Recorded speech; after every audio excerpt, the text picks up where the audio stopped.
Bienvenue sur En ça, le podcast présenté par moi-même, Malika. Ici, je te parle en ça, en vrai de vrai, en réel, bref, en toute transparence. Je partage mes réflexions brutes, mes expériences perso, les leçons que j'ai pu en tirer, mais pas que. En solo ou avec mes invités, on discutera du passage à la vie d'adulte et de tout ce que ça implique, en particulier pour nous, les jeunes Mahorais. On se retrouve aujourd'hui pour la suite de mon épisode portant sur l'affirmation de son identité. Je vous mentionnais à la fin que je comptais vous publier un épisode bonus sur le capitalisme et son impact sur la formation, voire même le capitalisme comme producteur d'identité. Je voulais pas l'intégrer à cet épisode parce que je trouvais que c'était beaucoup trop long et qu'en fait c'était un sujet spécifique qui méritait un épisode entier. Donc je me suis repenchée dessus et j'ai tellement de choses à vous dire aujourd'hui, comme d'habitude j'ai envie de dire. Aujourd'hui, je vais vous expliquer déjà qu'est-ce qu'on entend par capitalisme, parce que c'est un mot qu'on entend très souvent, moi j'utilise très souvent, quel impact sur la formation de notre identité et pourquoi je dis que le capitalisme corrompt carrément notre identité. Si je devais vous résumer le capitalisme à l'heure actuelle, je dirais que c'est un système qui a tout transformé, que ce soit notre temps, notre attention, le rapport à notre corps, voire même notre image de nous-mêmes, nos relations avec les autres, etc., en marchandises. Déjà, le mot capitalisme, il vient du latin capitalis, ça désignait le bétail. Donc à l'époque médiévale, la richesse, elle se mesurait en tête de bétail, donc lorsque une personne était considérée comme riche, c'est qu'elle avait accumulé énormément de bétail. Donc le capitalisme, à l'origine, c'est celui qui accumule au lieu de consommer immédiatement. Le capitalisme, il implique donc l'accumulation d'argent ou de biens au lieu de les consommer immédiatement. Il faut noter aussi que le capital, il appartient pas forcément à celui qui produit, mais souvent à celui qui possède, donc le propriétaire, les actionnaires, etc. Et c'est ça le cœur du problème marxiste. Karl Marx, je pense que vous connaissez, il a énormément analysé le capitalisme et il a pointé cette séparation entre producteurs et propriétaires. Il critique le capitalisme parce que il s'agit d'un système où une minorité, les capitalistes donc, possèdent les outils de production, que ce soit les usines, les entreprises, tout simplement l'argent qui permet d'investir, et la majorité, les travailleurs donc, ils n'ont que leur force de travail à vendre. Karl Marx, il nous explique que dans ce système, tu ne travailles pas uniquement pour vivre, tu travailles pour enrichir quelqu'un d'autre. Le capitalisme, il fonctionne parce que le patron te prend plus que ce qu'il te donne. Il te paye un salaire, mais ce que tu produis vaut bien plus que le salaire pour lequel tu es rémunéré. Et ce plus va dans sa poche. C'est ce qu'on appelle la plus-value. Le capitalisme, il repose sur une règle de base également. Il s'assure de garantir la propriété privée. C'est-à-dire que ce qui t'appartient est à toi et personne n'a le droit de te le prendre. C'est l'État, et non le marché, qui va garantir ce droit via les lois, la justice et les forces de l'ordre, puisque elles permettent de cadrer la propriété intellectuelle, la gestion des litiges relatifs aux droits privés, et également les forces de l'ordre parce que c'est eux qui s'assurent de la protection des biens. En plus de Karl Marx, on a plusieurs penseurs économiques qui ont démontré que l'intervention de l'État était cruciale pour le bon fonctionnement du capitalisme. C'est-à-dire que l'État est indispensable pour stabiliser ce système. Il permet d'éviter les crises, il permet de soutenir la consommation parce que il encadre finalement, il va redistribuer via les impôts et il va réguler.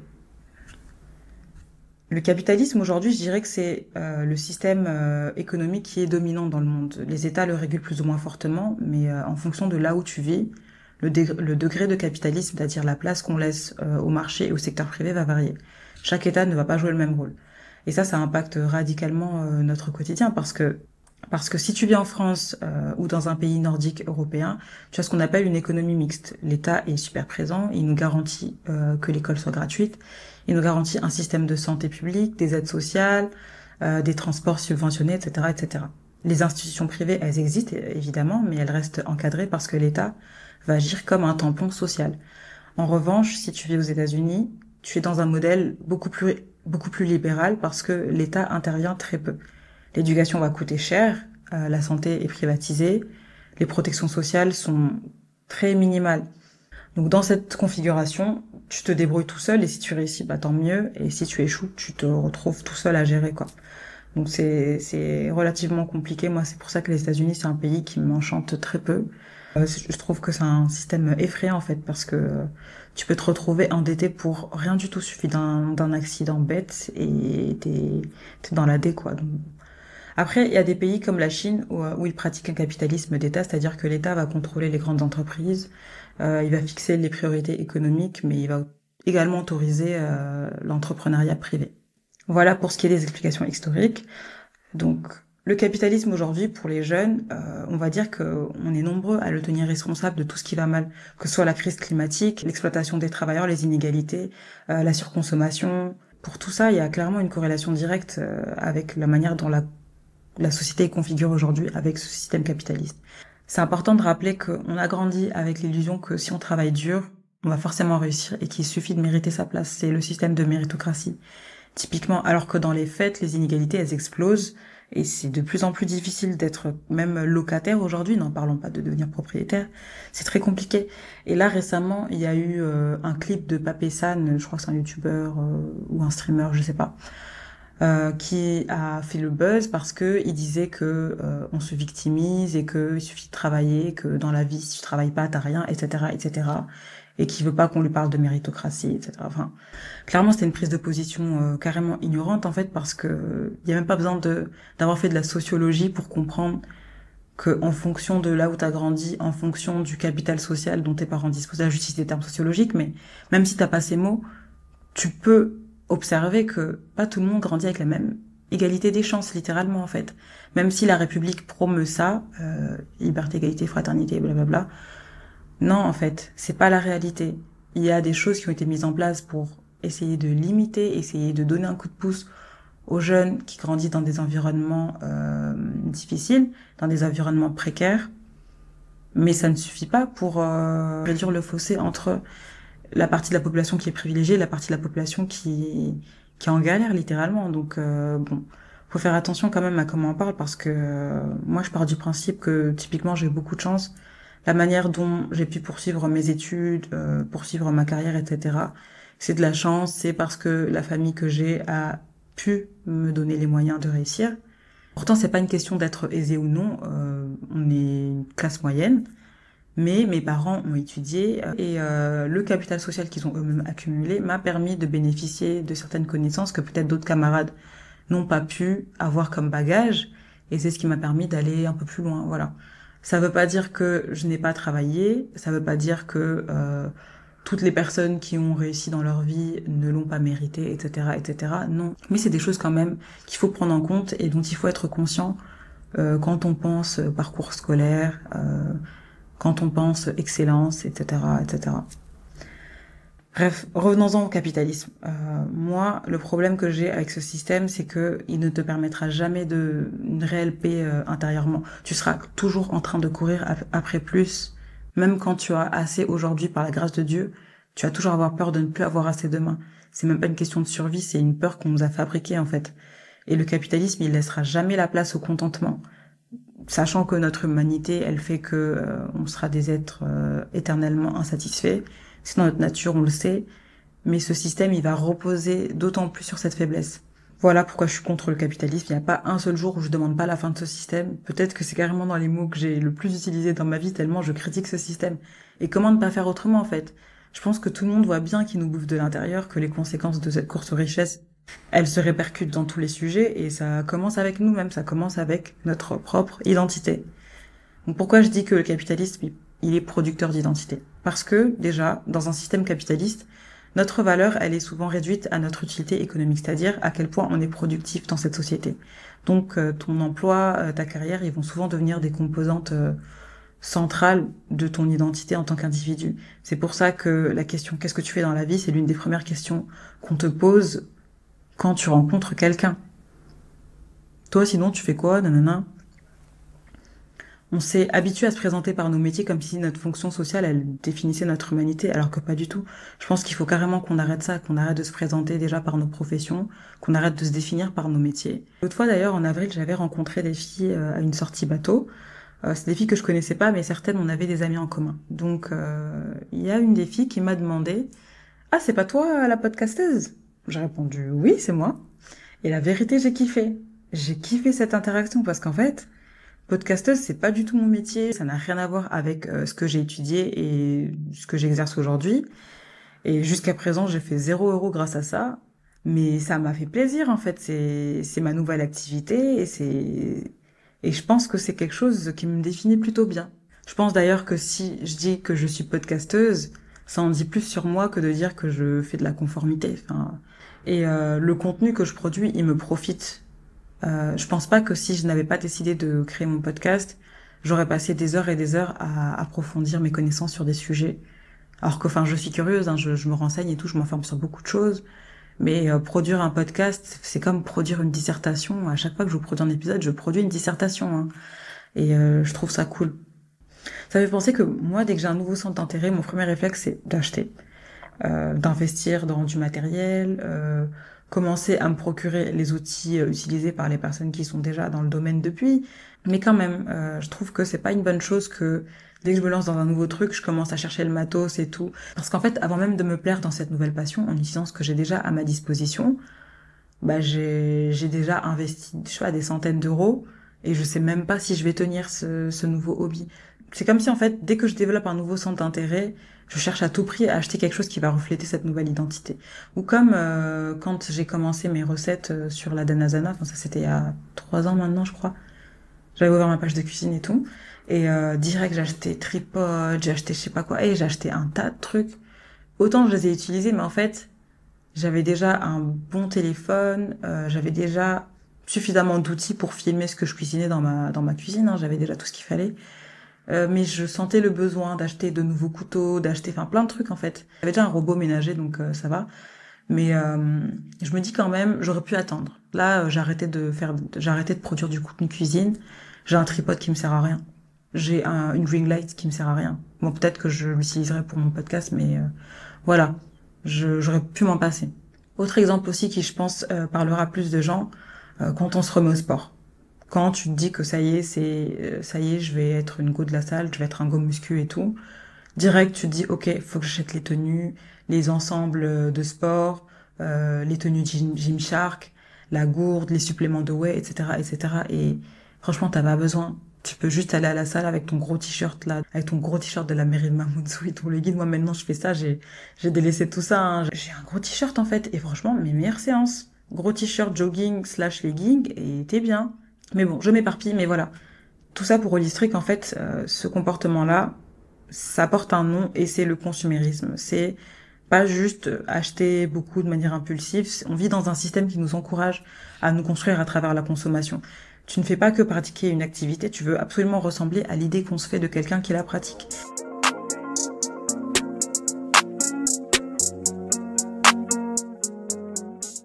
Et en fait, on est en interaction continue avec le capitalisme sans même s'en rendre compte finalement parce que nos téléphones, nos ordis, nos montres, etc. sont connectés et ça devient des interfaces directes entre nous et le marché. Les marques, les grosses entreprises, elles ont même plus besoin de venir nous démarcher. C'est nous qui leur donnons accès à tout. Les cookies qu'ils enregistrent quand on navigue, les paniers qu'on remplit, qu'on valide jamais, etc. Les comptes qu'on suit sur Insta. Toutes ces datas leur donnent suffisamment d'informations sur nous pour qu'ils puissent faire des campagnes de marketing ciblées. Et ça suffit pour dresser un portrait ultra précis de qui tu es, de ce que tu veux et de ce que tu pourras acheter demain. Donc c'est là qu'on parle de marketing de niche parce que le capitalisme, il ne vend plus à tout le monde la même chose. Il va segmenter, il va cibler et te vendre des produits faits pour ton profil. Donc typiquement, si t'es une femme entre 25 et 35 ans, t'es un peu créative, tu kiffes faire des activités esthétiques, t'as un pouvoir d'achat moyen, ils savent exactement qu'est-ce qu'ils vont te vendre, vers quoi ils vont te diriger en fait. Et c'est d'autant plus facile pour les marketeurs avec les influenceurs qu'on suit maintenant. Chaque influenceur, c'est devenu des catégories marketing à eux tout seuls. Ils ont chacun leur propre audience, avec leur propre comportement d'achat. Tu sais que les followers de telle créatrice, ils vont aimer tel type de produit, tel prix, etc. Là, je vulgarise, c'est pas mon métier. Mais je pense que si on se penche vraiment sur toute la partie data, analysis, etc., on aura la confirmation que nos identités numériques, elles sont monétisées en temps réel. Et plus vous consommez, plus l'algorithme, il vous connaît. C'est un cercle vicieux, en fait. Et ce dont je voulais vraiment vous parler quand j'ai décidé de faire le lien entre capitalisme et formation de l'identité, c'est surconsommation, comment le système capitaliste il encourage finalement l'expression identitaire à travers la consommation. On va consommer pour appartenir au groupe, on va consommer pour être visible, pour exister dans le regard des autres. Ça veut dire que quand tu achètes une paire de chaussures plutôt qu'une autre, tu vas signaler aux gens qui la connaissent que tu fais partie de telle catégorie. Chaque choix esthétique, chaque style vestimentaire est pensé pour coller à une vibe, un univers, un corps, comme on dit. Et c'est quelque chose qui va envoyer un signal clair sur le genre de personne que tu es. Ton look, ça va être ton identité visuelle finalement. Le style, c'est un moyen de dire, regardez, je suis dans le truc, je suis comme vous, j'ai la ref et tout, et c'est pas nouveau. Ton look, c'est ton identité visuelle, on le sait depuis toujours, on n'a rien inventé. Mais la petite différence avec nous, c'est la vitesse à laquelle ces styles ils font leur entrée, la vitesse à laquelle ils se propagent et surtout leur durée. Genre, là, je vais vous parler de produits phares, je sais pas, la claquette Hermès, le top Louis V, le look Lululemon, etc. Tout ça, c'est des articles qui ont émergé d'un coup et qui sont propagés à une vitesse dans nos For You page. C'est une dinguerie, en fait. Une tendance, elle va naître sur TikTok lundi, elle va exploser dès le lendemain, et vendredi, ça y est, c'est déjà off. Tout le monde sait de toute façon le concept de trend / tendance maintenant sur TikTok. Et t'as même plus le temps de réfléchir. Tu vois une pièce stylée, tu vas swiper un lien, tu valides ton panier et ça y est. C'est chez toi demain ou sous 2 jours. Le système, en fait, il est calibré pour que tu achètes tout de suite. Et souvent sans vrai besoin. Que ce soit skincare, vêtements, make-up, on va se retrouver à investir dans des produits qui vont dire quelque chose sur nous, mais même pas forcément parce qu'on en a besoin, mais parce qu'on veut performer une identité. Et plus les tendances elles vont tourner vite, plus on va consommer pour rester visible et pour coller à l'image qu'on veut donner de nous-mêmes finalement. Moi personnellement, je suis la première à être coupable, je vous dis la vérité. Là, si je pense à mon dernier achat du style, c'était un gloss Summer Fridays. Je crois que c'est pas trop populaire sur le TikTok français, mais je l'ai beaucoup vu sur le TikTok US.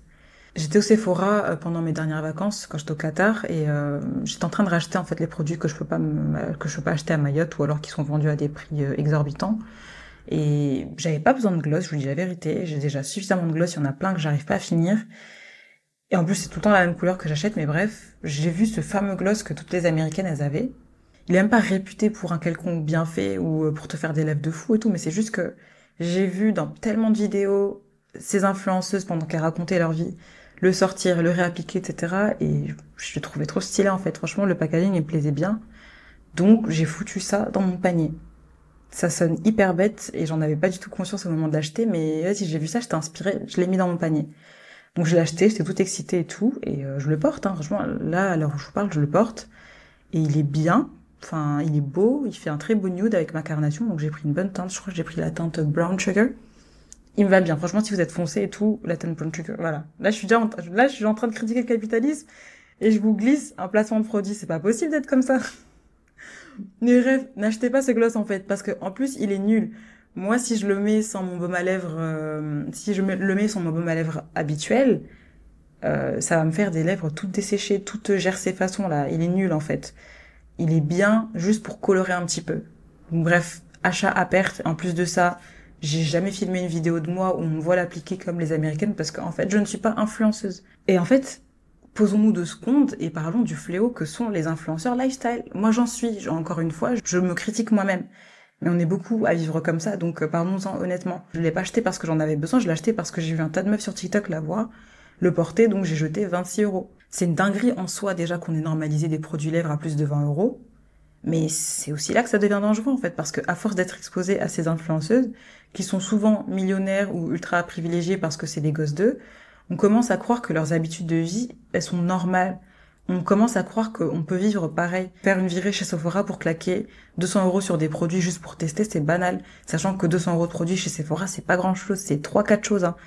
C'est trop, allez, t'achètes une poudre, 2 nouveaux gloss, un mascara, ça y est, t'as déjà atteint tes 200 €. Porter des claquettes Hermès ou un top Louis V, c'est une petite touche de luxe esthétique, alors que c'est des prix indécents, c'est pas normal.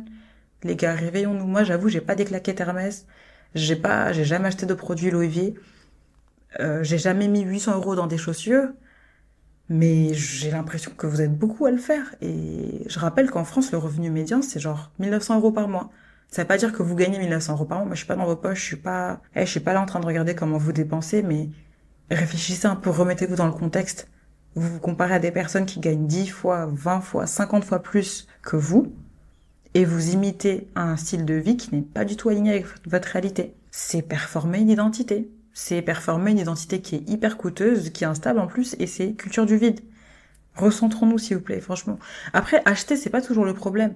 Mais acheter sans réfléchir pour coller à une image qui n'est pas la nôtre, ça nous éloigne de qui on est vraiment. Là, j'ai vu sur TikTok la claquette pour cet été, c'est des Fendi. Je les ai vus, j'avoue, j'ai bavé. Je commençais à visualiser mes tenues et tout, je me voyais bien les porter. Et en fait, je suis allée sur le site de Fendi, alors que j'ai rien à faire sur Fendi, j'ai pas les moyens de cette politique, mais vas-y, je me suis dit, va regarder quand même. 800 € la claquette. 800 €, c'est un loyer pour un studio en Île-de-France, ça. C'est plus de la moitié d'un SMIC puisqu'il a 1400 €. Et pourquoi je parle autant du SMIC, c'est que la réalité, en France, c'est pas forcément les gens qui sont hyper aisés qui vont mettre leur argent dans des produits comme ça. Dites la vérité. Même dans des sacs Louis Vuitton et tout, il y a des gens, ils vont juste coffrer pendant plusieurs mois. Ils se disent, ok, je mets 200 € de côté pendant quelques temps et c'est bon. Genre, si on prend l'exemple de la claquette Fendi, là, t'es au SMIC, t'as 1400 €. On va dire que t'arrives à mettre de côté 200 €, donc au bout de 4 mois, c'est bon. Tu les as, tes claquettes, mais est-ce que c'est vraiment instancé? Ou alors, il y a ceux qui font payer en 4 fois aussi, ça c'est un peu la même chose, j'ai envie de dire. Moi, je juge pas, mais juste, en fait, on devrait arrêter de banaliser cette mentale. En plus, une fois que tu les auras saignés cet été, il faudra racheter notre paire pour la saison d'après, parce que, comme on l'a vu, les tendances, elles changent tout le temps. Tu seras jamais satisfait, c'est la surconsommation à perte.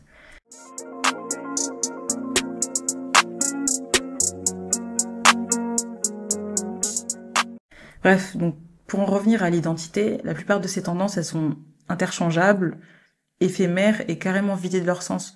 On va porter des slogans, des symboles, sans même savoir d'où ils viennent. Un jour, ça va être l'esthétique Y2K, demain, ça va être Clean Girl, la semaine d'après, ce sera Mob Wife, qui est complètement déconnecté de toute histoire. Et ces tendances, elles disent pas grand-chose sur nos valeurs et sur notre vision du monde, à part qu'on est des suiveurs, en fait.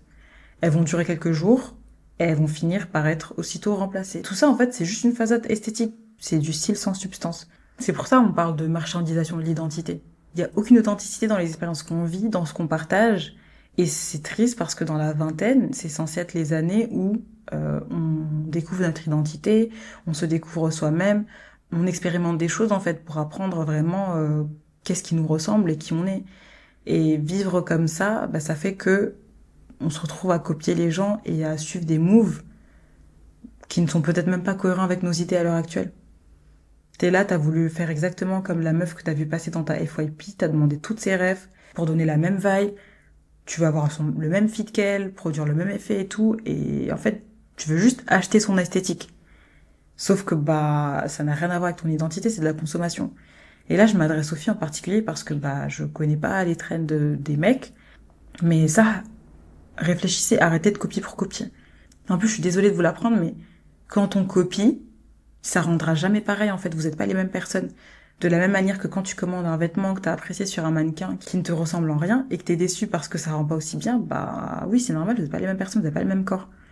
Pareil pour les goûts, les centres d'intérêt que vous avez copiés des réseaux sociaux, ça rendra jamais pareil parce que quand vous vous mettez à faire un hobby pour vous donner un style, ce n'est pas toi et ça se voit en fait. Non, désolé, faut le dire. Et le plus drôle en plus avec ce mouvement de suiveurs, c'est que t'as tout l'inverse à côté. T'as les gens qui s'amusent à gatekeep ou qui font semblant de gatekeep. Gatekeep, c'est genre gate, c'est un portail. Gate, c'est un portail. Keep, c'est garder. Donc en fait, c'est des personnes qui se placent en tant que gardiens d'une culture, gardiens d'un certain truc. Donc quand on parle des personnes qui gatekeep, c'est des personnes, par exemple, elles vont jamais donner leur rêve. Tu as montré ton outfit et tout sur TikTok, ça va avoir du succès. Il y aura des meufs qui vont te demander où t'as acheté tel haut, d'où vient ta pépé, etc. Tu réponds pas, de manière exprès, hein, tu fais exprès de ne pas répondre, tu gatekeep en fait. Donc ces meufs-là, elles vont répondre à tous les commentaires, sauf ceux de celles qui demandent la ref, à croire qu'elles ont pas acheté leur robe sur Meshki ou sur House of CB, là, comme tout le monde, et c'est d'un ridicule en fait. Non, sérieusement, c'est d'un ridicule. Même les parfums. Gatekeep un parfum de niche, soi-disant, ou un site de vêtements, mais c'est pas ton identité, ma belle. Demain, je porte la même robe que toi, elle m'ira pas pareil. Elle m'ira pas pareil parce que je suis pas toi. Le parfum, il m'ira pas pareil parce que, j'ai une odeur qui m'est propre. J'ai un physique qui m'est propre. Et à moins de faire de la chirurgie esthétique, je vais jamais devenir toi. Faut arrêter d'être effrayé comme ça. Il y en a aussi, leur délire, c'est quoi? C'est porter des marques inconnues pour en faire leur trait de personnalité parce qu'ils sont désespérés d'être à contre-courant. Tu portes une marque de niche parce que tu veux qu'on pense que t'es une personne qui a des goûts de niche. pas parce que tu kiffes cette marque. Ça marche avec la musique aussi. Il y a des gens qui écoutent que ouvertement tout ce qui est alté. Je sais pas comment on dit en français, mais bref, de l'alté. Dès qu'un artiste devient trop populaire, ils aiment plus. Autant c'est une réalité que certains artistes, ils vont changer complètement leur DA et tout, et ils vont manquer d'authenticité quand ils vont percer. Autant il y a des fans, en fait, c'est juste des puristes. Moi, en toute honnêteté, mon opinion, c'est que chercher à avoir une esthétique parfaite, c'est une manière de compenser un manque de personnalité, si on dit la vérité. Et je pense que notre génération, en fait, elle galère avec son identité. Elle sait plus comment développer une identité propre, et elle a profondément besoin de se sentir vue et acceptée. Donc, c'est la peur du rejet du groupe qui va faire qu'elle va copier les autres. Et je dis pas ça parce que je me place comme meilleure que vous tous. Moi, je déplore juste la vulnérabilité que les jeunes, ils auront face aux pressions extérieures. Je déplore aussi l'attrait de ces solutions rapides mais temporaires qui sont offertes par ces influenceurs parce que ça va conduire à une perte de leur identité. Vivre comme ça, c'est penser que sa valeur, elle dépend de son image, alors que t'es jeune, t'as même pas pris le temps de construire ta vraie personnalité, tu connais pas tes goûts, tes passions, etc. Tu postes ce que tu penses que les gens veulent voir, mais même pas ce que tu veux vraiment partager. C'est triste. Tu deviens dépendant du regard des autres, en fait. C'est dommage. Et souvent, quand c'est comme ça, c'est d'autant plus compliqué parce que dès que les tendances, elles vont changer, tu vas douter de toi. Tu vas tout faire pour te réajuster et refitter dans le groupe. Mais c'est pas ton identité, hein. Les tendances virales, c'est pas ton identité. Tu n'es pas un produit. Franchement, désinfluencez-vous. Désinfluencez-vous des tendances, trouvez-vous. Cherchez pas à vous sentir, cherchez pas à vous trouver dans le regard des autres et du groupe, en fait. Et cherchez pas à vous trouver dans vos biens matériels. Ça vous représente pas.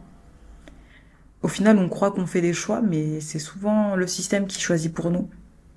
Il choisit ce qu'on doit désirer, ce qu'on doit incarner, ce à quoi on doit ressembler, et on suit sans s'en rendre compte. Mais faites attention.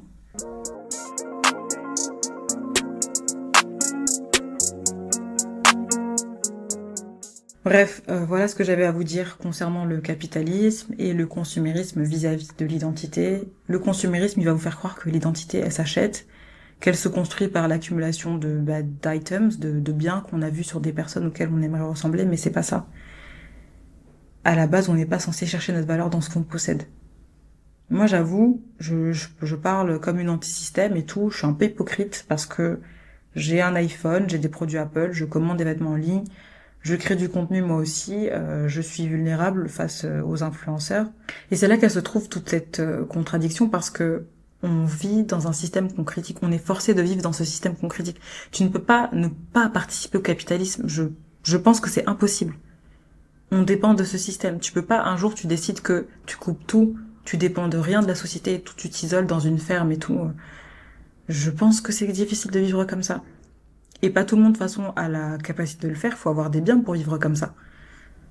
Donc, c'est compliqué. C'est compliqué parce qu'on est constamment en contradiction. On sait qu'on rejette ce système dans nos idées, mais on y participe tous les jours dans nos gestes, tout en sachant qu'il crée des crises profondes, que ce soit écologique, social et tout. On achète des produits qui proviennent du travail forcé, par des enfants au Congo, par des enfants en Chine, etc. C'est compliqué. C'est compliqué. D'ailleurs, l'un des livres que j'ai trouvé à la Maison du Livre qui parlait de ça, c'était Le capitalisme comme religion par Walter Benjamin. C'est un livre qui a été publié en 1921 et il est toujours tellement réel en fait. Dans ce livre, il nous dit que la tradition des opprimés nous enseigne que l'état d'urgence dans lequel nous vivons est la règle. C'est-à-dire que le système dans lequel on vit, il est fait pour fonctionner comme ça. C'est le fonctionnement normal d'un système qui repose sur les oppressions. C'est-à-dire que le capitalisme, il ne peut thrive, il ne peut bien fonctionner, je sais pas comment dire en français. Il ne peut triompher que parce que on a le racisme, que parce que on a encore de l'esclavagisme moderne, etc., etc. Le capitalisme et le racisme, ils fonctionnent trop bien ensemble. C'est le racisme qui a permis de hiérarchiser les êtres humains pour justifier leur exploitation. C'est le racisme qui a été utilisé comme outil pour le capitalisme. Sans capitalisme, on n'aurait pas eu de traite négrière, on n'aurait pas eu d'esclavage. Bref, en tout cas, moi, mon objectif, c'est pas de me faire passer pour une radicaliste, d'être une puriste et tout. Enfin, faut juste qu'on regarde le système en face et qu'on reprenne un peu de pouvoir sur nos choix. Il faut pas qu'on confonde ce qui est normalisé avec ce qui est juste. Donc je vous dis tout le temps, tout changement commence par une prise de conscience, comprendre comment on est façonné, comment on est influencé, comment on est ciblé aussi par le marketing, comme on l'a vu tout à l'heure, et essayer de limiter les impacts en étant à contre-courant. Pas juste pour être à contre-courant, mais savoir quand est-ce qu'on arrête de nourrir un système. Par exemple, je sais que vivre à Mayotte, ça m'a vraiment aidé à limiter mon shopping. Franchement, j'essaie d'avoir cette politique de si je peux pas le faire venir à Mayotte, bah j'en ai pas besoin. Et ça fonctionne un petit peu. Juste des fois, quand je sais que j'ai de la famille qui vient de France, voilà, je vais être tentée de commander certaines choses et tout, mais c'est moins fréquent. Alors qu'avant, franchement, voilà où mon argent passait en fait. J'arrivais pas à économiser là où j'étais. Déjà parce que je payais un loyer alors que maintenant je suis chez mes parents, mais même j'arrivais pas à économiser parce que virer shopping par-ci, dîner par-là, activité je sais pas quoi par... Et en fait, je gaspillais beaucoup d'argent. Maintenant, je gaspille de l'argent toujours, mais je pars en vacances. Je pars en vacances plus souvent, je fais des vraies destinations. Donc c'est cool. Mais ça aussi, en vrai, on peut parler de l'impact du capitalisme sur la manière dont on voyage aujourd'hui. Ça, c'est un vrai sujet aussi, et je pense que va falloir que je fasse une vraie introspection pour voir à quel point je participe dans ce système. Enfin bref, je m'éparpille. J'ai dit ce que j'avais à vous dire. De toute façon, c'était un épisode bonus. C'est pas aussi bien structuré que mes épisodes d'habitude, mais c'est pas grave. C'est juste un contenu complémentaire, et j'ai bien fait d'ailleurs de ne pas parler de ça dans mon épisode de base parce que j'ai beaucoup débordé. C'est normal. Et il y a tellement de choses que j'ai pas dit, mais je pense que déjà, ce que je vous ai apporté aujourd'hui, ça a permis d'éveiller un petit quelque chose dans vos cerveaux. Et comme d'habitude, je vous mets les sources de ce que j'ai lu, de ce que j'ai regardé, etc. Le prochain épisode, il va probablement porter sur le travail domestique, repenser le travail domestique. Je vous en dis pas plus, mais voilà, c'est le sujet que vous risquez de voir d'ici les prochaines semaines. En attendant, prenez soin de vous et n'hésitez pas à me faire des retours sur ce que je vous ai dit aujourd'hui. À très bientôt!